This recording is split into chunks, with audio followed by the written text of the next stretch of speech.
Muy bien. Bueno, pues continuando con el programa del día de hoy, es el turno del doctor Roberto López Rosas. Él es cardiólogo intervencionista, es egresado del Hospital General de México. Hizo cardiología intervencionista en el Hospital 20 de Noviembre del ISSSTE y actualmente es adscrito al servicio de hemodinamia del Hospital ISSSTE Veracruz. Nos va a presentar el tema de síncope, pero ahora desde el punto de vista cardiológico. Un aplauso, por favor, para el doctor Roberto.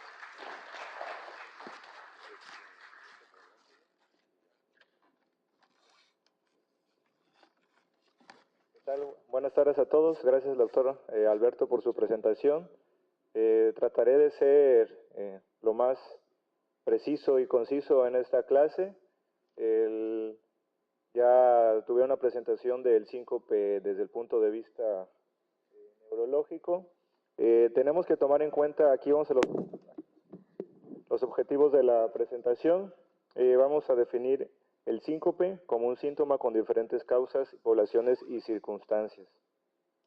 Tenemos que tomar en consideración que el síncope es un síntoma que en muchas ocasiones puede ser de difícil diagnóstico. Lo mejor que nos podemos enfrentar es un paciente que tiene síncope secundario a un trastorno del ritmo, porque ya sabemos que el tratamiento es un marcapaso y se acabó el problema. Aquí la situación cambia cuando no encontramos un trastorno del ritmo que justifique el síncope y entonces ya sí nos enfrentamos a un reto diagnóstico que tiene una amplia variabilidad de causas. Sin embargo, pues el tratamiento, como vamos a ver al final, no es tan amplio. Entonces, es importante conocer, explicar al paciente el origen de sus síntomas para que pueda tomar las medidas necesarias para evitar que suceda en la medida de lo posible. Aquí tenemos, como vemos, la prevalencia del síncope, principalmente en las personas mayores de 70 años es cuando vamos a ver un incremento en la prevalencia del síncope por diferentes causas, ¿no? Enfermedad vascular, complicaciones de la diabetes, enfermedades cardíacas, trastornos del ritmo, etcétera, ¿no? Sin embargo, también tenemos otro nicho de población de personas 40 años o menores que han sufrido síncopes de alta recurrencia y es cuando pues vamos a ver cambio el panorama. Entonces aquí tenemos predictores de síncope recurrente, evidentemente pues trastornos del ritmo, problemas valvulares, insuficiencia renal, edad avanzada, insuficiencia cardíaca, etcétera, ¿no? Pero el trastorno pulmonar obstructivo crónico que pueda ocasionarle hipoxia y síncope. Y algo muy común que son los medicamentos ortostáticos, algunos medicamentos antihipertensivos, algunos bloqueadores alfa que se utilizan comúnmente para diferentes patologías pueden precipitar o incrementar esos síntomas de síncope mediado principalmente por el ortostatismo. Bueno, ¿cómo vamos a definir el síncope? Pérdida abrupta, transitoria y completa del conocimiento, asociado a una capacidad para mantener el tono postural, y esto es debido por una hipoperfusión cerebral generalizada. Eso es muy importante. Tenemos que cumplir esos criterios para que nosotros podamos definir que nos enfrentamos ante un episodio de síncope, que es algo también característico de la recuperación rápida y espontánea. Si después de un síncope presenciado el familiar nos comenta que el paciente se mantuvo con pérdida del estado de alerta por más de 5, 10, 15, 20 minutos y no tuvo una recuperación como lo esperamos y además al momento de recuperarse tiene algún otro trastorno, pues ya estaremos sospechando que tal vez no nos enfrentemos a un episodio de síncope habitual y podamos sospechar una causa neurológica. Algo también muy común, amnesia durante el periodo de inconsciencia, control motor anormal y pérdida de capacidad de respuesta. Y a veces eso también nos puede llegar a tener la confusión o la idea de que nos enfrentemos a un episodio de crisis convulsivas. Algo también muy común que es el presíncope, el paciente tiene síntomas premonitorios del síncope sin llegar a presentar como tal la pérdida del estado de alerta. Entonces aquí tenemos algunas cosas que el paciente puede referir, que es saturamiento extremo, sensaciones visuales, etcétera, ¿no? Y puede tener algunas alteraciones de conciencia o pérdida parcial, ¿no? Algo que también tenemos que tomar muy en cuenta, que a veces no lo hacemos, que es la hipotensión ortostática. una caída de la presión sistólica mayor a 20 milímetros de mercurio, de la diastólica mayor a 10, al asumir la postura erguida. Esto es algo bastante común y conforme va incrementando la edad del paciente es mucho más factible que lo presente de forma recurrente. Si además, como les comentaba, tenemos un paciente diabético que ya tenga síntomas sugestivos de disfunción autonómica y además es un paciente hipertenso que está con dosis altas de antihipertensivos, estos síntomas se van a presentar de manera frecuente y constante. Entonces es importante hacer una evaluación en el consultorio de cómo se comporta tanto la presión arterial como la frecuencia cardíaca en los cambios de posición. Este es un diagrama donde se trata de clasificar la pérdida transitoria del conocimiento. Como evidentemente tenemos causas secundarias a traumatismo craneal, como podemos ver aquí, que esas pues, no nos competen en este momento, y todas las demás causas que son no traumáticas. Como vamos a ver aquí, hay causas raras, como es el síndrome de robo subclavio, alteraciones vertebrovacilares, hemorragia subaracnoidea, etc. Sin embargo, también tenemos síncope de origen psicogénico, crisis epilépticas, y el síncope como tal que va a estar mediado por diferentes causas. Entonces la definición del síncope se basa en la fisiopatología. Si cumple con la hipoperfusión cerebral generalizada, entonces podamos estar hablando específicamente de un evento de síncope. Aquí pues son algunas condiciones que se van a evaluar incorrectamente como síncope, ¿no? Algunas son bastante comunes, pacientes que tienen pérdida del equilibrio, que sufren caídas, llegan al servicio de urgencias, el paciente tiene bradicardia sinusal de 50, vamos a ingresarlo como un episodio de síncope. Sin embargo, no se hizo la historia clínica adecuada para tratar de identificar si el paciente tuvo síntomas premonitorios de síncope. Entonces, es algo que tenemos que poner bastante atención. Enfermedad arterial carotidia, enfermedad vertebrovascular, como aquí hay múltiples causas que son importantes. Pacientes que se sospecha de síncope y sin embargo fue un evento de paro cardíaco que revertido de forma espontánea, pues estamos hablando con una entidad pues totalmente diferente que requiere otro abordaje, ¿no? Este diagrama de circular me parece bastante didáctico. Aquí se engloban todas las causas que podemos tener de síncope, como es aquí el síncope reflejo, síncope cardíaco y la hipotensión ortostática. Y de este lado tenemos las causas que van a cursar con una resistencia periférica baja debido a la baja de presión o causas que van a ocasionar un bajo gasto cardíaco. Evidentemente las causas cardíacas ocasionan bajo gasto, como pueden ser las arritmias, ya sean taquiarritmias o bradiarritmias, etcétera, ¿no?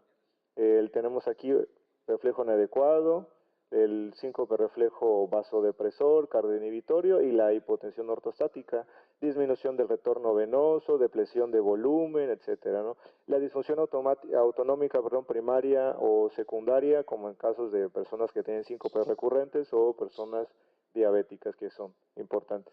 Y aquí es el otro que engloba, si ustedes se dan cuenta en este diagrama circular, tenemos la disfunción autonómica mediada por fármacos y si se dan cuenta, pues tiene un gran espacio en el diagrama circular.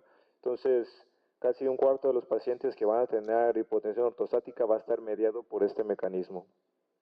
Se sugiere en estos casos tratar de disminuir en la medida de lo posible las dosis de los medicamentos antihipertensivos, pero en muchas causas pues no es factible. Y como vamos a ver aquí, 6 u 8 segundos únicamente de pérdida de flujo sanguíneo cerebral pueden ocasionar un episodio de síncope, ¿no? Entonces, cualquiera que sea el origen que lo esté ocasionando, con 6 segundos basta para que el paciente tenga síntomas. Bueno, aquí la idea es tratar de explicar el mecanismo reflejo por el cual ocurre el episodio de síncope. Tenemos aquí pues el síncope reflejo, causas viscerales que van a ocasionar vasodilatación del lecho esplácnico y causas cardíacas que van a ocasionar bradicardia, ¿no? Eso es tratar de explicar la fisiopatología. Vamos a ver que era igual la disfunción autonómica, hay incompetencia coronotrópica, se pierde la capacidad de incrementar la presión arterial y la frecuencia cardíaca en este tipo de pacientes, ocasionando, pues como ya vimos, hipoperfusión cerebral. Y bueno, aquí está la clasificación del síncope de acuerdo a causas cardíacas, arritmias, bradicardias, taquicardias o enfermedad cardíaca estructural, como puede ser las valvulopatías, etcétera, ¿no? Masas intracardíacas, trombos. Aquí tenemos la hipotensión ortostática, como vemos lo principal es la inducida por fármacos. Agotamiento del volumen, pacientes que cursen con deshidratación severa, más el aunado a tratamiento hipertensivo puede ocasionar, en este caso, pues un episodio de síncope. La insuficiencia autonómica primaria, como habitualmente personas jóvenes que tienen episodios de síncope recurrentes, cuando están mucho tiempo de pie o en lugares muy cerrados es bastante frecuente, o la autonómica secundaria a alguna patología que lo condicionó. Y el reflejo, síncope reflejo que es mediado neuralmente, como vemos aquí, el síncope vasovagal, que es también bastante frecuente, síndrome del seno carotidio en personas que son muy susceptibles, o situacional, y algunas otras formas no clásicas. Sin embargo, como vemos aquí, las primeras de cada uno, arritmias inducidas por fármacos y vasovagal, van a ser las más comunes de cada uno. Entonces, como todo, la evaluación inicial, la historia clínica es muy importante, saber si es el primer evento que presenta el paciente, si han sido eventos recurrentes, si fue presenciado o no por algún familiar, para tratar de describir qué ocurrió durante el síncope. Aquí tenemos, si no hubo pérdida transitoria del conocimiento, entonces pues no estamos ante un evento de síncope, por lo tal habrá que evaluar exactamente qué llevó al paciente al servicio de urgencias. Una pérdida transitoria del conocimiento no sincopal, como pueden ser los ataques epilépticos, psicogénicos y otro tipo de causas, ¿no? Entonces ya nos pasamos a otro tipo de tratamiento. Pero cuando sabemos que el episodio de la pérdida transitoria del conocimiento fue por hipoperfusión cerebral, entonces hablamos de evento de síncope, y como pues ya sabemos, la historia clínica inicial más la exploración física nos va a dar una gran orientación a qué nos enfrentamos. Un electrocardiograma inicial, si ya de entrada vemos trastornos del ritmo sugestivos del episodio de síncope, pues ya prácticamente estamos haciendo el diagnóstico. Y algo que prácticamente se omite en los pacientes que llegan por síncope, si yo hice la expresión física, no encontré ningún hallazgo relevante, le tomo un electrocardiograma y está prácticamente dentro de la normalidad. ¿Cuál es el siguiente paso? Tomar una presión arterial tanto en supinación como en ortostatismo. Dejar al paciente en reposo algunos minutos, tomar la presión y posterior al cambiar la posición, tomar nuevamente la presión. Si cumple con los criterios de la disminución de la presión arterial sistólica o diastólica o una sistólica menor de 90, entonces nos estamos enfrentando ante un episodio de hipotensión ortostática y habría que indagar de forma directa si el paciente toma algún fármaco que esté precipitando estos eventos o es por alguna otra causa. Entonces, cuando ya podemos hacer el diagnóstico a partir de esta evaluación inicial, pues bueno, nos vamos de una vez hacia el diagnóstico cierto muy probable, las recomendaciones de tratamiento. Cuando ninguno de esos es positivo, entonces tenemos ya un diagnóstico incierto de síncope.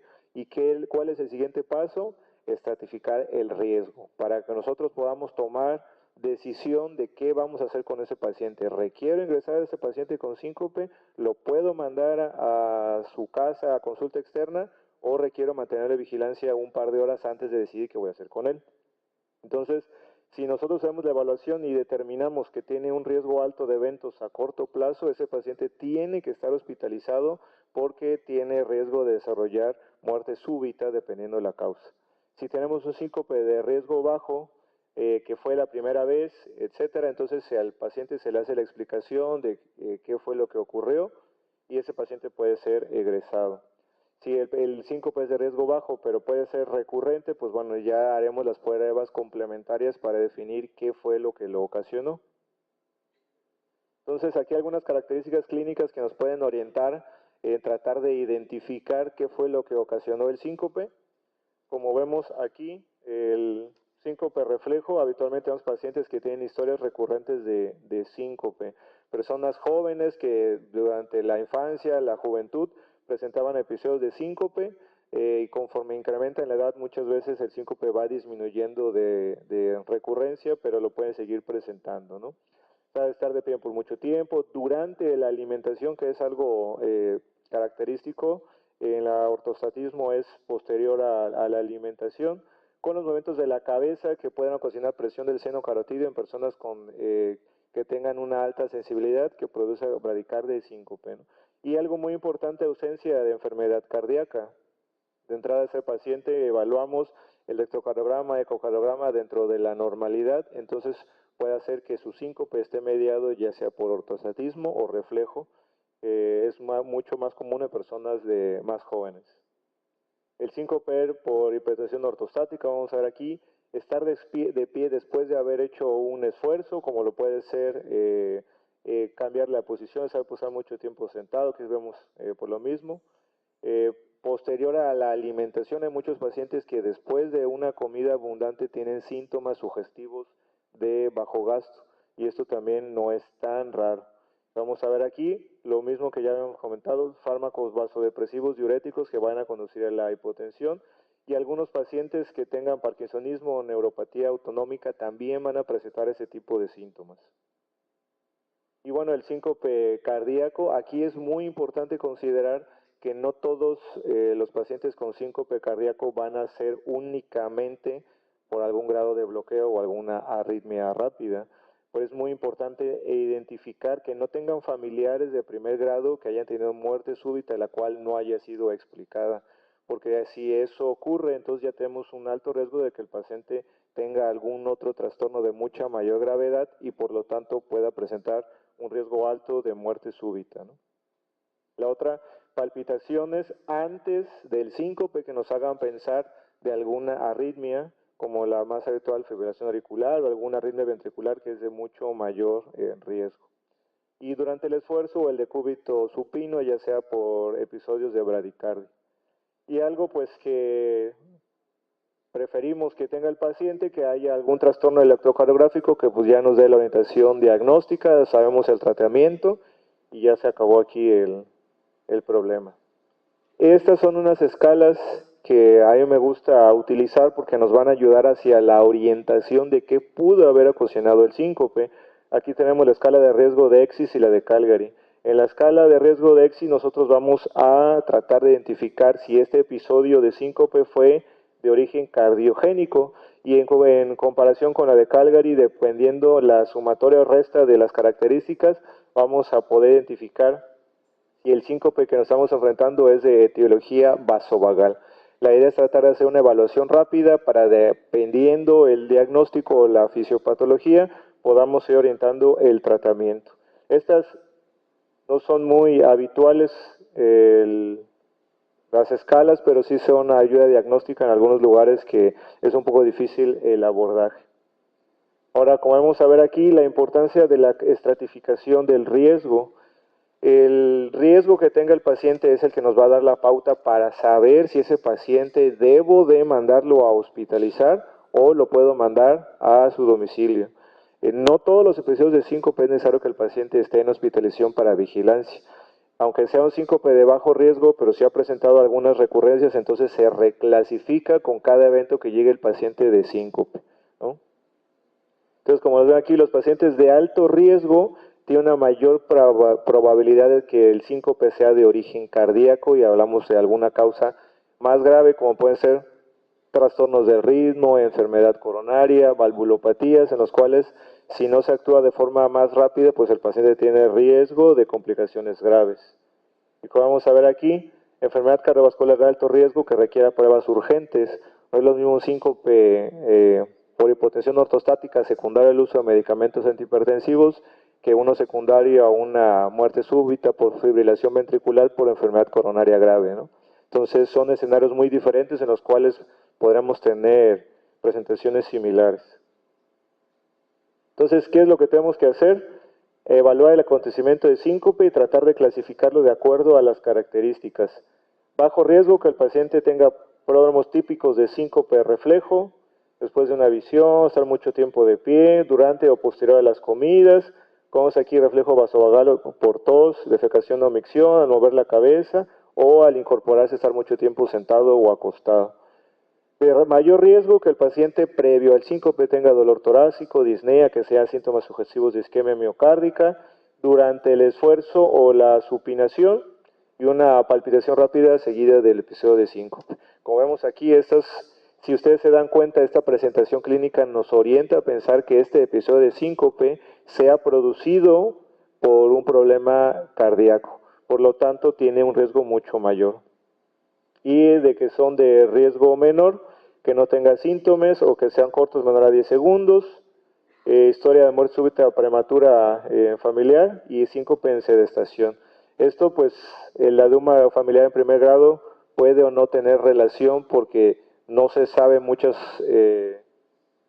casos cuál fue lo que le ocasionó al paciente la muerte súbita, ¿no? Por eso es muy importante también el diagnóstico genético de algunos problemas de canalopatías en pacientes de esta índole. Entonces, ¿qué otro tenemos que ver aquí en la historia médica? Que el paciente tiene múltiples episodios de síncope, que todos han sido de las mismas características, que nunca ha presentado algún otro episodio diferente. El paciente ya conoce sus síntomas, sabe cuándo lo va a presentar, sabe qué tiene que hacer, adaptarnos a un episodio síncope de riesgo bajo, ¿no? Y algo muy importante, que no haya cardiopatía estructural, por eso cobra relevancia un ecocardiograma en un paciente que tenga un episodio de síncope para tratar de hacer una clasificación. Entonces aquí, alto riesgo evidentemente que tenga una cardiopatía estructural grave, enfermedad coronaria grave, valvulopatías.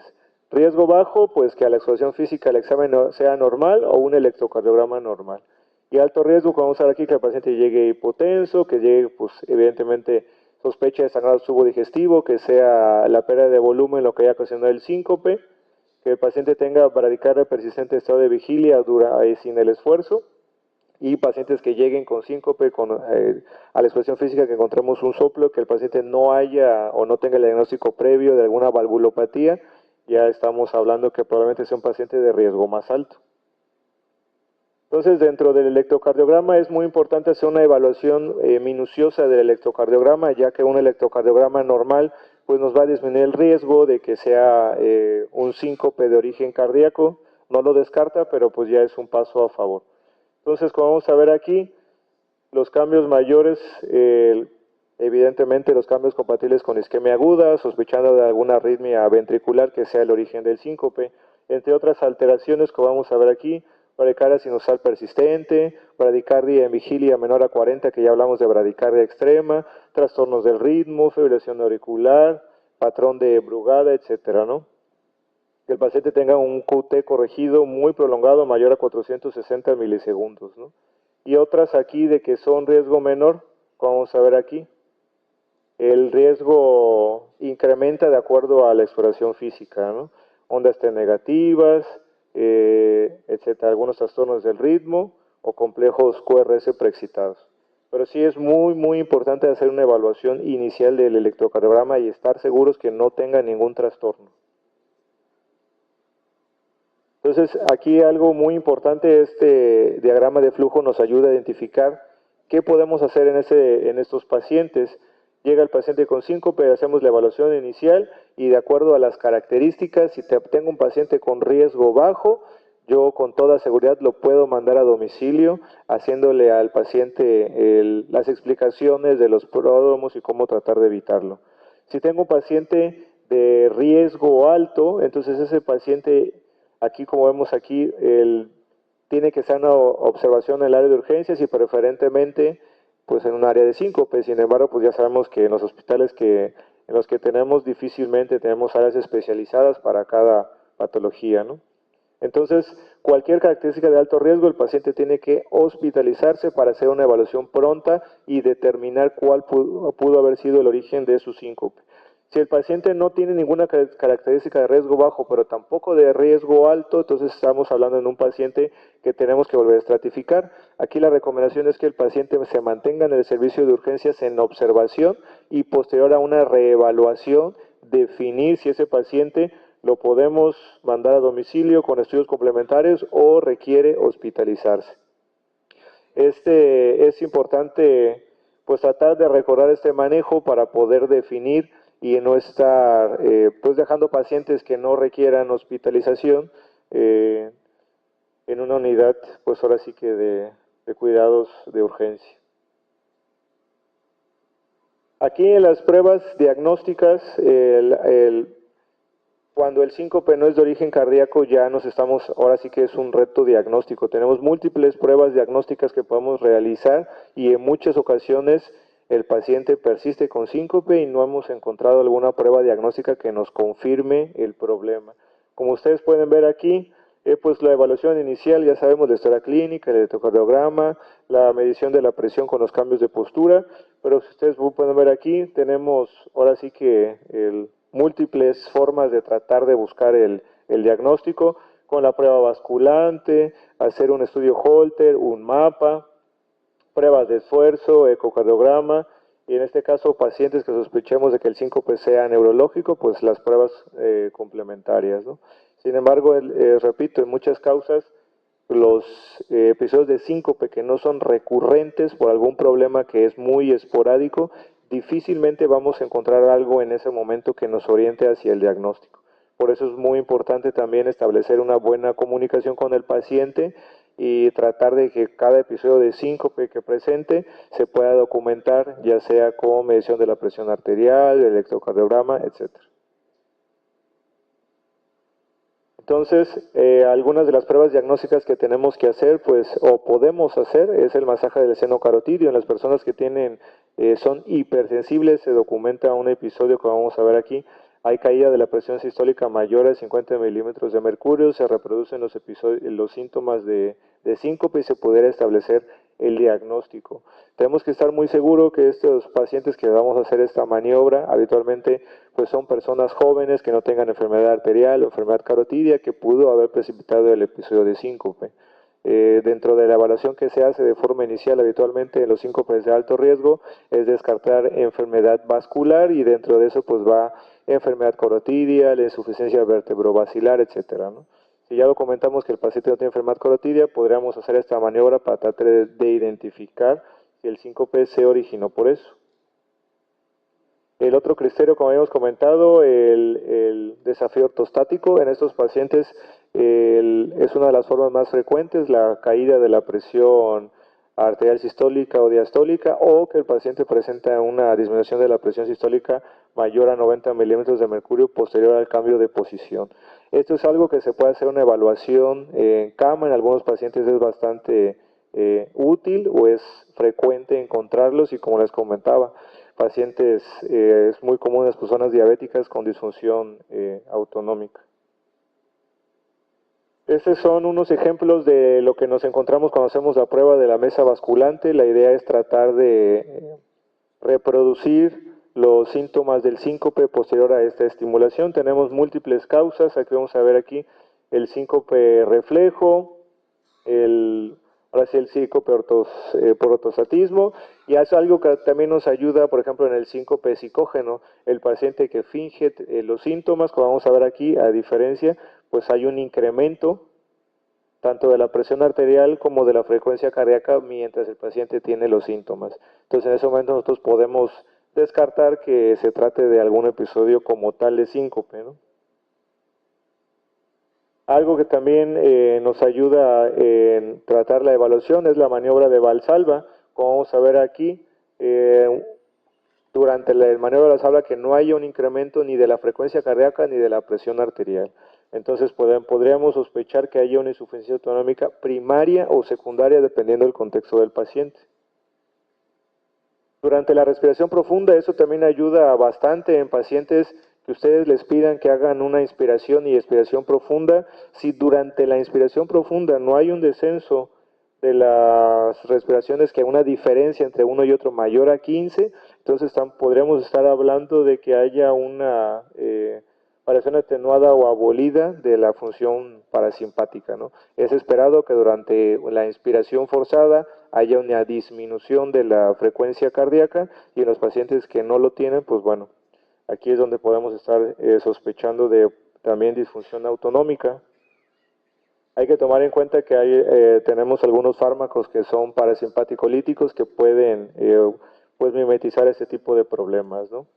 Y aquí tenemos algo que también nos es bastante útil, por ejemplo, durante el monitoreo ambulatorio de la presión arterial o el mapa de 24 horas, ver cómo se comporta la presión arterial durante el sueño, como vamos a ver aquí, que no haya descenso normal, o en este caso vamos aquí un hundimiento inverso, aquí los tenemos, por ejemplo. Es esperado que durante el sueño fisiológico el paciente tenga descenso tanto de la frecuencia arterial, de la frecuencia cardíaca como de la presión arterial. Cuando ese descenso está atenuado o por el contrario, durante el sueño se incrementa, además de que podemos estar hablando de una disfunción autonómica, también estamos hablando de que el paciente tiene un riesgo cardiovascular mucho más alto, ¿no? Eso también es bastante útil y pues tenemos esa herramienta diagnóstica para realizarla. El Holter de 24 horas, cuando sospechemos que el síncope es de origen cardíaco, podemos documentar arritmias, trastornos del ritmo, etc. ¿no? Es muy importante tomar en cuenta que no todos los episodios de bradicardia podemos justificar síncope o que tengan los síntomas. Hablaremos de una bradicardia extrema cuando el paciente tenga una frecuencia cardíaca menor a 40 durante la vigilia. Si esto ocurre durante el sueño, no pudiéramos hablar específicamente de que la bradicardia sea el origen de los síntomas. ¿De acuerdo? Eso pues ya algunos estudios que hacen los electrofisiólogos, pues bueno, en la bradicardia sinusal asintomática, en algunos casos se puede ver paro sinusal, prácticamente el paciente hace sistolia durante algunos segundos y de ahí se recupera. Hay algunos pacientes con síncope que tienen trastornos de bloqueo bifasicular o bloqueo trifasicular. Si el paciente presenta síncope, tiene esas alteraciones, ya estaremos hablando de un paciente de alto riesgo, como aquí puede progresar rápidamente a un bloqueo AV de alto grado. En algunos casos pues se puede inducir el síncope con la inyección rápida de adenosina. Algunos pacientes pues podemos ver que ocurra, ¿no? Vamos a ver aquí más de 6 segundos o que posterior a la inducción de adenosina el paciente tenga un trastorno de bloqueo mayor a 10 segundos sin recuperarse, estamos hablando de una respuesta anormal. Y bueno, la prueba de esfuerzo no está recomendada de forma rutinaria en todos los pacientes de síncope, eso es algo importante que hay que recalcar. Pediremos una prueba de esfuerzo en el paciente que yo sospeche que sea una causa cardíaca o que los síntomas, como ven aquí, sean durante o poco después del esfuerzo. La idea sería tratar de reproducir los síntomas e identificar qué es lo que está ocurriendo. Si yo no tengo una sospecha que esto sea la causa del síncope, no tendría razón de ser solicitar una prueba de esfuerzo. Bueno, ahora sí, el tratamiento, aquí realmente el tratamiento está limitado a algunos cuantos fármacos que podemos utilizar. Es uno de los retos del síncope. Cuando no es el tratamiento un marcapaso, ahí estamos en problemas. Entonces, como podemos ver aquí, el síncope reflejo, cuando es impredecible o de alta frecuencia, podríamos considerar algún tratamiento específico, como algunos fármacos que ahorita les voy a mencionar. Cuando es un síncope reflejo que es predecible o de baja frecuencia, hay que hacerle saber al paciente que lo va a presentar de forma constante, que cuando tenga los síntomas, hacer las recomendaciones para tratar de disminuir las consecuencias, etcétera, ¿no?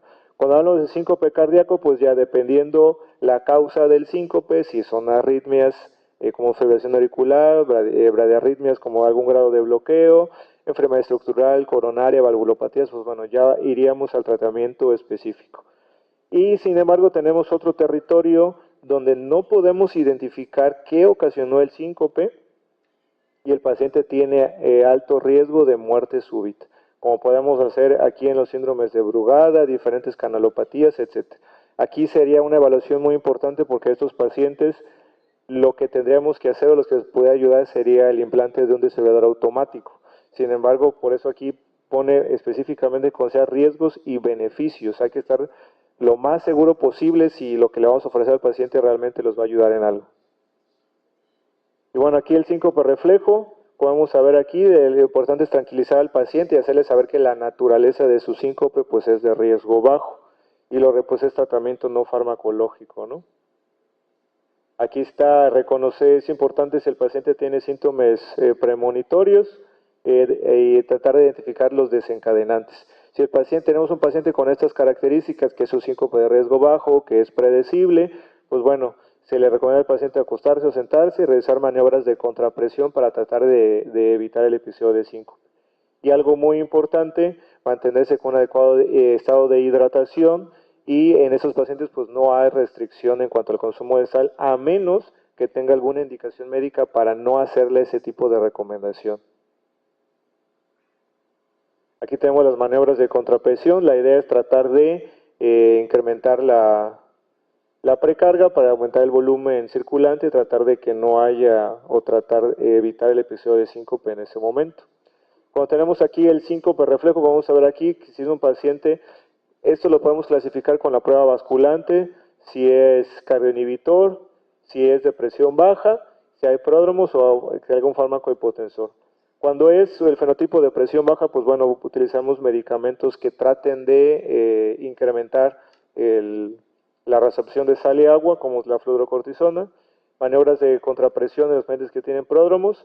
Cuando los pródromos son muy cortos y no da tiempo al paciente identificarlo y tratar de evitarlo, pues bueno, aquí le recomiendan tratamiento guiado por detención de Holter, o algunos casos que son muy esporádicos se pueden implantar unas grabadoras que van como si fuera un marcapaso y están grabando por muchos meses todos los episodios de frecuencia cardíaca baja. Cuando tenemos algún fármaco hipotensor es importante tratar de identificar si hay alguno que se pueda modificar la dosis o suspender. Si el paciente uno logra establecer que al tomar el medicamento presenta el episodio, pues bueno, tratar de suspenderlo. Y cuando vemos aquí el que es cardioinhibitorio principalmente, si ustedes se dan cuenta aquí la indicación para un marcapaso es clase 2A o 2B. Eso quiere decir que no necesariamente que porque sea cardioinhibitorio y yo le ponga un marcapaso, tal vez vaya a ser útil para el paciente o tal vez no. Algunos pacientes tienen mecanismos combinados. Bueno, aquí está la terapia farmacológica. Tenemos un alfagonista como la amiodarona o la fludrocortisona. Son los fármacos que están establecidos que nos pueden ayudar en cierta medida en el tratamiento de algunos pacientes. Realmente aquí, como les digo, tenemos causas secundarias. Pacientes con hipertensión e insuficiencia cardíaca evidentemente no se lo podemos dar. Y efectos secundarios, hipertensión de cúbito supino, reacciones pilomotoras o problemas urinarios, ¿no? Y bueno, aquí la estimulación cardíaca, como vamos a ver aquí, cuando no tenemos algún trastorno del ritmo que justifique el implante de marcapaso, y hablamos de problemas, en este caso, cardioinhibitorios, pues la indicación del marcapaso disminuye, pero bueno, son las estrategias que podemos utilizar en estos pacientes, ¿no? Aquí tenemos pues, la mesa basculante, etc. Entonces hay que tomar en cuenta que también como les decía, hacerle saber al paciente que puede ser que aún con el marcapaso siga presentando algunos síntomas sugestivos o premonitorios del síncope. Y bueno, aquí se trata, la idea es identificar el diagrama de flujo para saber si el marcapaso es adecuado o no en el paciente, ¿no? Y bueno, en la hipotensión ortostática vamos a ver aquí, los pacientes, pues bueno, también fármacos vasoactivos que puedan precipitar los episodios de síncope y como nuevamente la amiodarona, la fludrocortisona, la cabeza elevada durante el sueño, medidas de compresión o medidas de contrapresión. Si el paciente ya sabemos que está mucho tiempo de pie y eso presenta los episodios de síncope, pues bueno, saber que hay que mantenerse hidratado, utilizar las medidas de compresión o si los síntomas pues son muy frecuentes, pues podemos utilizar fármacos. Y ustedes se dan cuenta, tanto los fármacos como las medidas de contrapresión y las medias de compresión tienen el mismo nivel de evidencia. Por lo tanto, las medidas o las higiénico-dietéticas, que son las que llamamos, son igual de útiles que los fármacos. Algunos pacientes no se quedan conformes con eso y quieren algún medicamento para sentirse mejor, pues bueno, ya uno evaluará si se los damos, ¿no? Y bueno, las arritmias de causa cardíaca, aquí digamos, ventaja entre comillas, que es mucho más fácil el tratamiento porque dependiendo del tipo de trastorno de ritmo que el paciente tiene, pues será el tratamiento adecuado. Y ya pues hablaremos de marcapaso pues permanente, tratamiento antiarrítmico, etcétera, ¿no?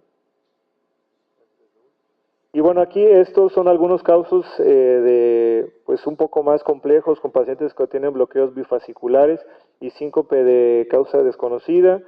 Como les comentaba, saber si tiene o no una alteración estructural es muy importante para tratar de guiarnos en el tratamiento.